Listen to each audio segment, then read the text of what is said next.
हाँ, hello students of class 6। आप लोगों को जो चैप्टर चल रहा था उस चैप्टर का नाम था, शीर्षक था डाइवर्सिटी। डाइवर्सिटी का मतलब होता है विविधता। विविधता का मतलब होता है भिन्न भिन्न होना, अलग अलग होना। तो हम लोग डाइवर्सिटी में सोशल डाइवर्सिटी, सामाजिक विविधता के बारे में पढ़े, रिलीजियस डाइवर्सिटी, धार्मिक विविधता के बारे में पढ़े, इकोनॉमिक डाइवर्सिटी, आर्थिक विविधता के बारे में पढ़े, कल्चरल डाइवर्सिटी, सांस्कृतिक विविधता के बारे में पढ़े, और रीजनल डाइवर्सिटी मतलब क्षेत्रीय आधार पर जो विविधताएं होते हैं उनके बारे में पढ़े।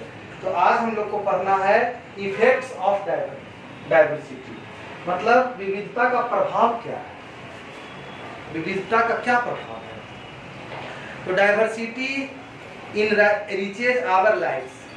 Just imagine how dull our life would be if there was only one type of food to eat, or only one type clothes to wear, or only one type of flower to smell. कहा जाता है कि विविधता का मतलब क्या है, अलग अलग होना। अपने देश में हर व्यक्ति एक प्रकार का खाना नहीं खाते हैं, हर व्यक्ति एक प्रकार का कपड़ा नहीं पहनते हैं, हर व्यक्ति एक प्रकार का फूल को नहीं सूंघते हैं। The diversity in culture and customs makes India an amazing palace to live इन।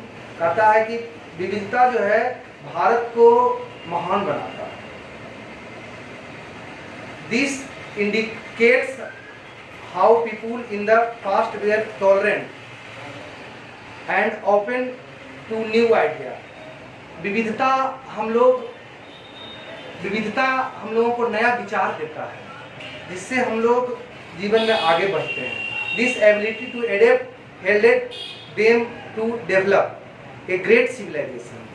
भारत विविधता था, भारत में विविधता है, यही कारण है कि भारत की सभ्यता को महान सभ्यता कहा गया है। जैसे सिंधु घाटी की सभ्यता, मेसोपोटामिया की सभ्यता, ये सब भारत की महान सभ्यताओं में से है, सिंधु घाटी की सभ्यता। उसके बाद है यूनिटी ऑफ इन डाइवर्सिटी। इसका मतलब हुआ अनेकता में एकता। हम लोग भिन्न भिन्न हैं, हम लोग अलग अलग हैं, लेकिन फिर भी कश्मीर से लेकर कन्याकुमारी तक रहने वाले सभी व्यक्ति इंडियन हैं, भारतीय हैं। इनमें किसी प्रकार का कोई शक नहीं है, चाहे जम्मू कश्मीर का हो, बिहार का हो, या तमिलनाडु का हो, या आंध्रा का हो, या महाराष्ट्र का हो, या कर्नाटक का हो, या वेस्ट बंगाल का हो। हम लोग इंडियन हैं, हम लोग भारतीय हैं। तो अनेक हैं लेकिन फिर भी एक है, और यही अनेकता में एकता जो है हमारा बल है। तो बच्चों, विविधता जो है यह हमारे देश का एक बहुत बड़ा संघीय ताकत है, बल है। Despite great diversity in our cultural backgrounds, कहा जाता है कि विविधता हमारा संस्कृति को बताता है, हमारे बैकग्राउंड्स, हम पहले क्या थे अब क्या हैं, इसके बारे में बताता है। It keeps us united as a nation all the times, and previous our identity is one nation despite various diverse features. कहता है, आप देखिए, हम तो ऐसे भी जानते हैं कि जो लोग एक होते हैं, अगर भारत के हर लोग, हर धर्म के लोग, हर कास्ट के लोग, हर जाति के लोग अगर एक हैं, तो दुनिया की कोई ऐसी शक्ति नहीं है जो हमारे देश को चुनौती दे सकता है। लेकिन अगर हम अलग अलग हैं, धर्म के आधार पर, भाषा के आधार पर, जात के आधार पर अगर हम टुकड़े टुकड़े हो जाएंगे तो वह देश मजबूत नहीं, बच्चों, कमजोर हो जाएगा। इसीलिए डाइवर्सिटी में यूनिटी है तो हम मजबूत हैं, अगर यूनिटी नहीं है तो प्रॉब्लम है। उसके बाद है डाइवर्सिटी लद्दाख एंड केरला। देखिए, विविधता का दो स्टेट का एग्जांपल दिया है। लद्दाख जो जम्मू कश्मीर का एक भाग था पहले, लेकिन अब जम्मू कश्मीर से अलग करके उसे एक केंद्र शासित प्रदेश बना दिया। और Kerala, Ladakh is situated in the eastern part of Jammu and Kashmir. यह जम्मू कश्मीर का पूर्वी क्षेत्र है। It is bound by two mighty mountain range. यहाँ दो हिमालय की चोटी है, Karakoram in the north and great Himalaya in the south. कहा जाता है काराकोरम जो है इसके उत्तर में है और ग्रेट हिमालय जो है इसके दक्षिण में है। इट इज माउंटेन डिजर्ट, ये यहाँ माने पहाड़ी क्षेत्र है।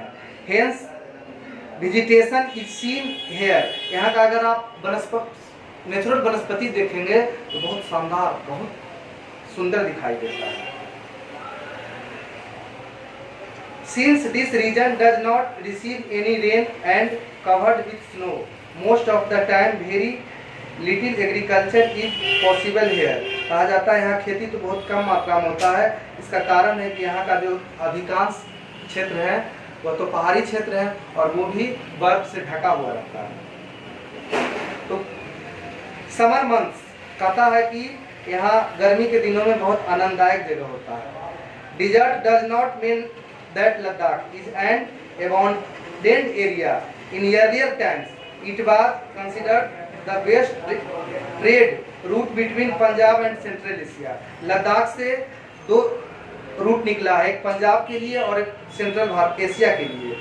4th century ट्रेडर्स, जिसमें से उस समय व्यापारी लोगों का यह आने जाने का रास्ता था। Textile, spice, raw, silk, carpets, उस समय टेक्सटाइल व्यापारी, स्पाइस मसाला के जो व्यापारी होते थे, और रॉ सिल्क रेशम माल, कच्चा रेशम का पदार्थ जो होता था उसका निर्यात होता था। People of Ladakh are generally different from the rest of India.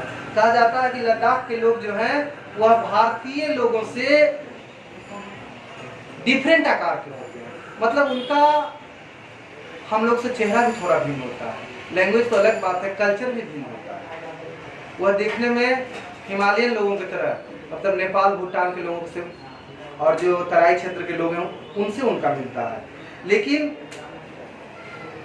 वह फख्र से अपने आप को इंडियन कहते हैं। Tibet and central Asia then of India mainly because of the cultural exchange that look Paris. कहता है कि तिब्बत और सेंट्रल एशिया के लोगों से उनका संस्कृति मिलता है, इसलिए Ladakh is also known as mini Tibet. इसलिए बच्चों लद्दाख को छोटा तिब्बत कहा जाता है। ऐसे तिब्बत भारत का सपोर्टर है, लेकिन अभी चाइना इसको अपने अंडर में ले लिया है। पीपुल हेयर नियर शिप, यहाँ के लोग शिप को पालते हैं। They sheep are rare as they produce frizzed pashmina wool. वहाँ के लोग का प्रमुख धंधा है भेड़ बकरियां पालना। भेड़ पालते हैं और उत्तम कोटि के भेड़ पालते हैं। उसका एक भेड़ से पश्मीना नामक साल, उलन साल बनता है, जो कि काफी महंगा और काफी गर्म होता है। पश्मीना साल पूरे भारतवर्ष और ऑल ओवर इन वर्ल्ड में प्रसिद्ध है लद्दाख का। This wool makes its way to Srinagar through Leh where skillet। कहा जाता है कि इसका ऊन जो है जब श्रीनगर पहुंचता है जहां पश्मीना साल तैयार होता है। यह फेमस है। The people of Ladakh mainly eat meat and milk. Ladakh के लोग मेन रूप से, प्रमुख रूप से मांस और मिल्क, दूध अधिक, उसके प्रोडक्ट बने हुए अधिक खाते हैं। Is very scarce, each family owns some goats, cow and yak। वहाँ के हर परिवार के लोग बकरियां, गाय और याक भी पालते हैं। याक मतलब जिसको हम सूरा गाय बोलते हैं। उसके बाद है Kerala. Kerala is a state located in the south west part of India. अब देखिए यह सबसे पूर्व मैंने उत्तर जम्मू एंड कश्मीर के पूर्वी क्षेत्र था। अब केरला जो है यह वेस्टर्न साउथ वेस्ट मतलब दक्षिण पश्चिमी क्षेत्र पर अवस्थित है। It is bound by the western Ghats in the east and the Arabian sea in the west. कहता है उसके पश्चिम में अरब स्वागत पड़ता है Kerala. Kerala is famous for its spice like pepper, cloves and cardamoms. बच्चों जानते हैं कि केरल भारत का स्पाइस मतलब मसालों का उद्यान कहा जाता है। वहाँ हर प्रकार का मसाला बिकता है, मिलता है, मैंने उपजता है। खास करके पीपर एक मसाला का नाम है, क्लोव्स, लौंग, कार्डमम, इलायची, ये सब का बहुत बड़ा उत्पादक राज्य है केरल। स्पाइस ट्रेड केरला, वहाँ स्पाइस ट्रेड मतलब मसाला का बहुत बड़ा व्यापार होता है। चाइना और अरब के लोग यहाँ से व्यापार करते थे। He's enjoyed trade links with Kerala.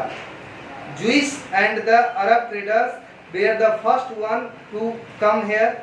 It is believed that St. Thomas, the apostol of Christ, come here nearly 2000 years ago. कहा जाता है यहाँ संत थॉमस का एक बहुत बड़ा चर्च है जो 2000 साल पुराना है।